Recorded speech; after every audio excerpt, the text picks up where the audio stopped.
Thank you, Madam Chair. And since we're talking about the first 100 days accomplishments, I guess I would ask unanimous consent that those 100 accomplishments be submitted for the record. Without objection, so ordered. Thank you, Administrator Zeldin, for joining us today. I appreciate the fact that your very first trip as administrator was to East Palestine, Ohio, along with the Vice President and Senator Moreno and myself and many other people from the state. It was very important to that community because, as many of you know, or if you recall, they experienced a devastating train derailment and chemical fire in the days several years ago, and that derailment was devastating for the community, and many of those individuals in the community felt like they were not getting proper attention over time. And so the fact that you made your first trip as administrator to East Palestine, your first trip was to East Palestine, meant a lot to those folks as they continue to recover and show the resiliency that community certainly has.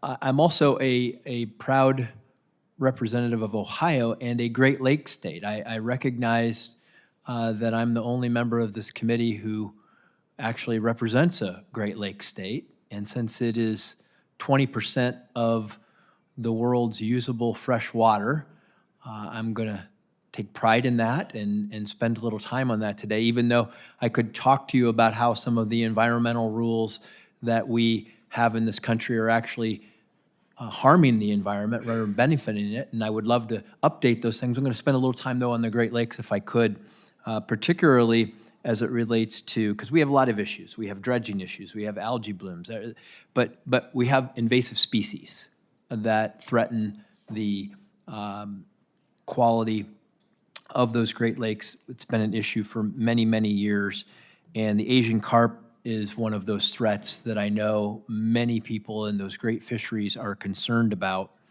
And President Trump issued an executive order directing several agencies, including the EPA, to address the spread of the Asian carp in our waterways. And given the economic cost of this to the Great Lakes, and particularly Lake Erie, which is on the northern border of Ohio, I want to just ask you to talk about how the EPA will use the GLRI dollars to mitigate this issue, and just give us a little insight to that, because I know it matters to all of the Great Lakes states. Yes, Senator, and this is something that's been a point that the president has personally reached out to me on multiple occasions. I think that having a vice president now who has previously and still takes great pride in Great Lakes will make sure that it stays on the top of the agenda for the entirety of the administration. The Great Lakes program is one that EPA takes great pride in, has done important work, and that work needs to continue. Working with Congress, hopefully that is fully funded to continue that work to be able to address this issue. Grateful for your advocacy. As soon as I was sworn in, the vice president called immediately saying we're going right away to East Palestine, Ohio, where you were on the ground, and that it was the first visit with urgency from the vice president. So I am sure, and I'm confident, without risking speaking for you, I'm sure that you're also confident that this vice president and this team will make sure that you have that voice, that we're meeting with you as much as you want. We're hearing from you as much as you want on behalf of your constituents to address this. Great. And I know we have more work to do there, but on the Great Lakes Restoration Initiative, I just want your assurance that you're going to be transparent about how those dollars are spent. People will be able to track them, and we will be able to come up with one of those great lists of all the things that we did with the Great Lakes funding. Senator, I want to be transparent on every dollar spent by the agency. Great, thank you. And then finally, I will give you a chance to.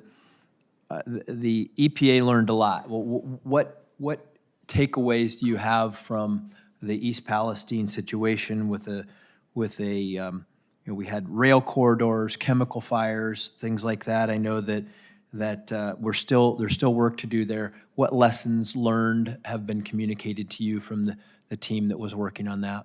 We have to do more faster. We We have to ensure that we're present on the ground instantly. And when I say we, I'm talking about any agency that has any jurisdiction whenever disaster strikes. Delays of just a few days when disaster strikes could end up being critical lost time that ends up compounding the amount of cost it's going to take. Evidence can get lost, and a community's voice might feel like it's not being heard. Then Junior Senator J.D. Vance was on the ground instantly, and the residents of Ohio are highly confident that they haven't missed a beat being able to see you now fill that position. We look forward to working with you on it. As far as lessons learned, it's a lesson in leadership, in making sure that whenever disaster strikes anywhere in the country, that all agencies with any equities are instantly present on the ground and acting, not just reacting, but ensuring that we're heeding those calls instantly. Yeah, I will share one last point on that, because we were on the ground. Governor DeWine had to make decisions about how to respond to that derailment, and I can tell you, he did not get access to timely information to make the very difficult decisions that he needed to make.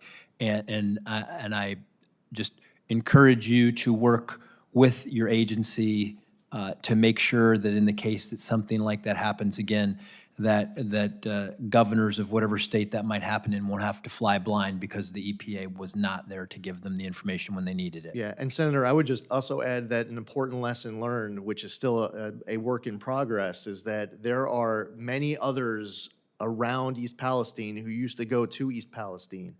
And the message needs to go out to them of just how much East Palestine has rebounded under your leadership.